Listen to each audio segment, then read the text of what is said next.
Episode 8 यानी कि इस वॉल्यूम 2 के एपिसोड 3 की शुरुआत होती है, जहां पर हम देखते हैं कि आखिरी कुछ टन्स गोल्ड ही बचा होता है और इसे देख के सभी लोग काफी खुश हो जाते हैं और जश्न मनाने लगते हैं। वही अब कुछ ही समय बाद बैंक से अब सारा सोना खाली हो जाता है, जिसके बाद पालेर्मो मशीन को बंद कर देता है। मगर किसी तरह बाहर कर्नल और बाकी सब लोगों को इस मशीन के पंपिंग की आवाज उनके कंप्यूटर्स में सुनाई देती है और बाहर सभी लोग आपस में इस आवाज के बारे में बातें करने लगते हैं और बाहर इन्हें पता चल जाता है कि चोरों के पास कोई तो ऐसी मशीन थी जिस मशीन की मदद से इन लोगों ने सोने को कहीं बाहर निकाला हुआ है। जिसके बाद कर्नल समझ जाता है कि पक्का इन लोगों ने बैंक से सारा सोना खाली करके किसी पानी भरने वाली जगह में भेजा होगा। जिसके बाद कर्नल एक टीम को उन एरियाज की खोज करने में लगा देता है जो बैंक के पाइप सिस्टम से जुड़ी हुई थी और ये 7-8 जगह थी और इतने सारे एरिया को पुलिस को सर्च करने में काफी टाइम लगने वाला था। वही हम प्रोफेसर को देखते हैं और यहाँ पर काम जोरों शोरों से चल रहा था और काफी तेजी से सोने को ईंटों में बदला जा रहा था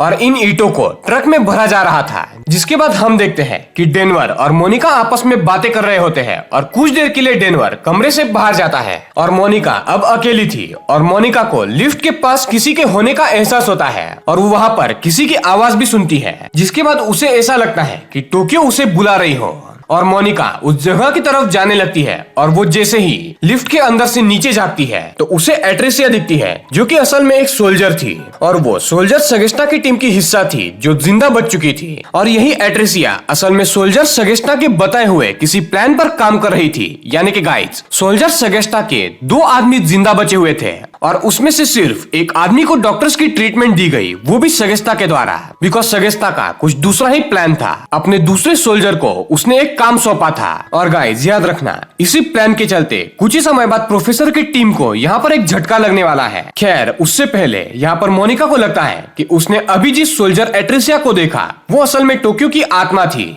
जिसकी वजह से वो डर के मारे उस पर गोलियां चलाने लगती है। और तब वहाँ पर डेनवर आ जाता है और वो मोनिका को किसी तरह शांत करता है और बाद में मोनिका डेनवर को बताती है कि उसने टोक्यो के आत्मा को देखा। पर डेनवर को लगता है कि मोनिका अभी स्ट्रेस में है और वो उसे संभाल लेता है। इधर हम सोल्जर एट्रेसिया को देखते हैं जिसे मोनिका के द्वारा चलाई गई गोलियों में से एक गोली लग गई थी। जिसके बाद वो खुद ही उस गोली को निकाल के अपने जख्म को साफ करती है और उसे सी के वो उसे ढक लेती है। जिसके बाद वो अपने मरे हुए साथियों की लाशों को एक जगह पे रख के उनके जेब से कुछ निकाल लेती है। वहीं दूसरी तरफ हम पुलिस को देखते हैं जो एक एक करके हर उस जगह पर जा रही थी जहां पर बैंक ऑफ स्पेन की पाइपलाइन जुड़ी हुई थी और काफी जगहों में ढूंढने के बाद अभी तक से पुलिस के हाथ में कुछ भी नहीं लगा था। और इस बीच गाइज हम एक फेक पुलिस टीम को देख पाते हैं और गाइज इस फेक टीम को याद रखना बिकॉज काफी मजा आने वाला है। ये फेक पुलिस वाले उसी जगह की तरफ बढ़ने लगते हैं जहाँ पर सोना आया हुआ था एंड प्रोफेसर एंड उसकी टीम यहीं पर थी। और जैसे ही ये फेक पुलिस उस रास्ते में एंटर करते हैं, बेंजामिन को पता चल जाता है कि कुछ पुलिस वाले यहाँ पर आ रहे हैं, पर उन्हें ये नहीं पता था कि ये असल में फेक पुलिस है। जिसके बाद प्रोफेसर के लोग हथियार लेके पुलिस से लड़ने के लिए तैयार हो जाते हैं, मगर प्रोफेसर सबको मना कर देता है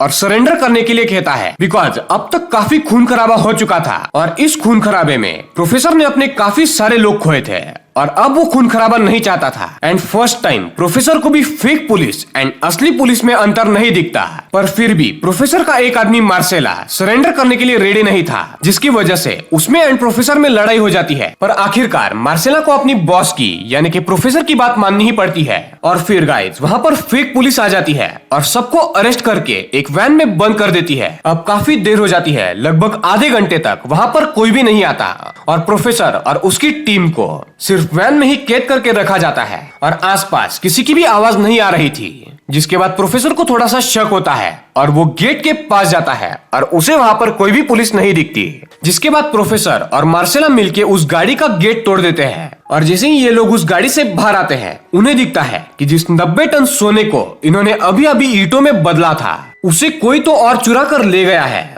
वो भी उनके नाक के नीचे से उनको बेवकूफ बना के। और ये जो दूसरे चोर थे वो फेक पुलिस के गेटअप में आए थे जिन्होंने प्रोफेसर तक को भी चकमा दे दिया था। और ये गाइस काफी इंटरेस्टिंग बात थी, यानी कि गाइस कोई तो ऐसा था जो प्रोफेसर के प्लान को जानता था। अब वो कौन हो सकता है इसके बारे में तो हमें आगे ही पता चलेगा। अब यहाँ पर सभी लोग बहुत दुखी हो जाते हैं बिकॉज उनका 90 टन सोना गायब हो चुका था। और गाइस ये 90 टन सोना इतना सोना था जिससे काफी सारे देश चल सकते थे और स्पेन भी इसी सोने के बदौलत चल रहा था। और इतना बड़ा नुकसान होने के चलते प्रोफेसर अब काफी सुन पड़ चुका था और इसी के साथ साथ एपिसोड 7 यहाँ पर एंड हो जाता है।